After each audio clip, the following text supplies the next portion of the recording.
नमस्कार। आप सुन रहे हैं गो गोरखपुर रेडियो। पेश है आज की ताजा खबरें। पहली खबर नगर निगम से है। गोरखपुर नगर निगम शहर के विकास और अपनी आय बढ़ाने के लिए कई महत्वपूर्ण कदम उठा रहा है। नगर निगम ने 100 से 75 करोड़ रुपए का म्यूनिसिपल बॉन्ड जारी करने की तैयारी तेज कर दी है।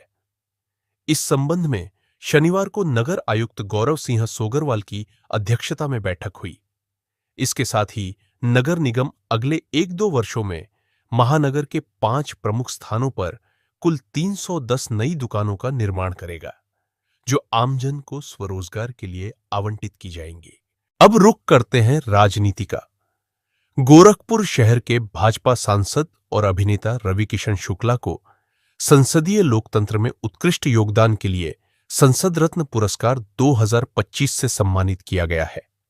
यह सम्मान उन्हें उनकी प्रभावशाली संसदीय भागीदारी, प्रश्न पूछने, बहसों में सक्रिय भूमिका और निजी विधेयकों के प्रस्तुतिकरण जैसे ठोस आंकड़ों के आधार पर दिया गया है। वहीं समाजवादी पार्टी की ओर से संविधान मानस्तंभ स्थापना दिवस मनाया गया।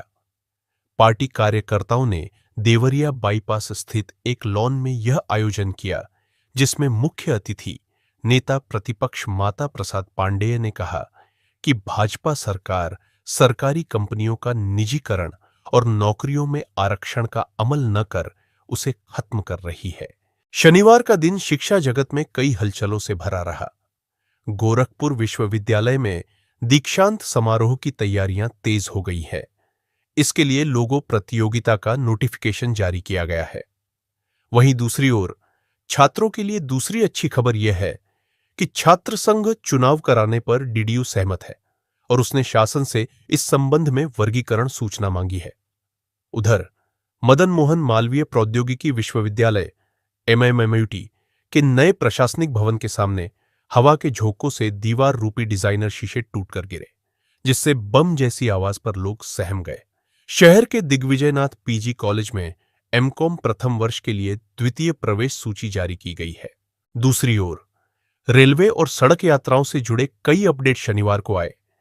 NIR से सूचना मिली है कि छपरा गोरखपुर लखनऊ रूट पर तीसरी लाइन और ऑटोमेटिक सिग्नलिंग कार्य के लिए अगले 2 महीनों में 2 मेगा ब्लॉक लिए जाएंगे, जिसके कारण 50 से अधिक ट्रेनें निरस्त रहेंगी। इसके अलावा गोरखपुर लखनऊ रूट पर चौथी रेल लाइन के लिए घाघरा नदी पर नया पुल बनाने की जरूरत नहीं होगी, क्योंकि तीसरी लाइन के लिए बनाए गए पुल पर ही चौथी लाइन बनाई जाएगी, जिसे रेलवे बोर्ड से मंजूरी मिल गई है। आप सुन रहे हैं गो गोरखपुर रेडियो। आज हमारे पास अपराध और घटनाएं भी ढेर सारी है। इन पर एक एक करके बात करते हैं। पहली खबर बड़हलगंज से है। यहां ग्रीन डायमंड ब्यूटी व स्पा सेंटर पर छापा मारा गया, जहां स्पा की आड़ में अनैतिक कार्य की जानकारी मिल रही थी। पुलिस ने 5 बालिग युवतियों और एक अधेड़ व्यक्ति को मौके पर पाया। संचालक फरार हो गया और सेंटर को सीज कर दिया गया। उधर देवरिया में सदर कोतवाली क्षेत्र के पगरा उर्फ परसिया गांव में भूमि विवाद में छोटे भाई ने अपने बड़े भाई की लाठी डंडों से पीट-पीट कर हत्या कर दी। मृतक सुकई चौहान 70 का अपने छोटे भाई दुधई चौहान से 2014 से जमीन को लेकर विवाद चल रहा था। पुलिस ने मुख्य आरोपी दुधई चौहान और उसके परिवार के सदस्यों को हिरासत में ले लिया है। तीसरी बड़ी खबर कुशीनगर से है। कुशीनगर जिले के कसया कस्बे के होटलों को माध्यम बनाकर चलाए जा रहे बड़े देह व्यापार रैकेट का खुलासा स्थानीय पुलिस ने किया है। छापेमारी में 10 युवतियों एवं 6 युवकों सहित कुल 16 लोगों को गिरफ्तार करने में कामयाबी मिली। SP संतोष कुमार मिश्रा ने बताया कि होटल संचालक नवीन सिंह सुविधाएं मुहैया कराने के लिए उनसे पैसे लेता था और पुलिस की सूचना देने के लिए होटल में कर्मचारी को भी तैनात कर रखा था।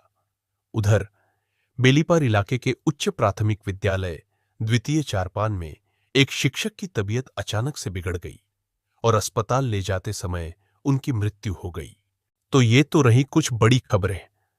शनिवार को शहर में ढेर सारे आयोजन भी हुए, जैसे युवा चेतना समिति के रजत जयंती वर्ष के उपलक्ष्य में डॉक्टर SP अग्रवाल अंतर विद्यालयीय शतरंज प्रतियोगिता का शुभारंभ हुआ, जिसमें मेयर ने पहली चाल चली। महाराष्ट्र के नासिक में आयोजित all India postal wrestling championship में गोरखपुर के प्रतीक पांडे ने ग्रीको रोमन कुश्ती में गोल्ड और संजय राय ने सिल्वर मेडल हासिल कर जिले का नाम रोशन किया। तो ये रही आज की मुख्य खबरें। उम्मीद है आपको यह बुलेटिन पसंद आया होगा। हम फिर हाजिर होंगे ताजा अपडेट के साथ। तब तक के लिए नमस्कार।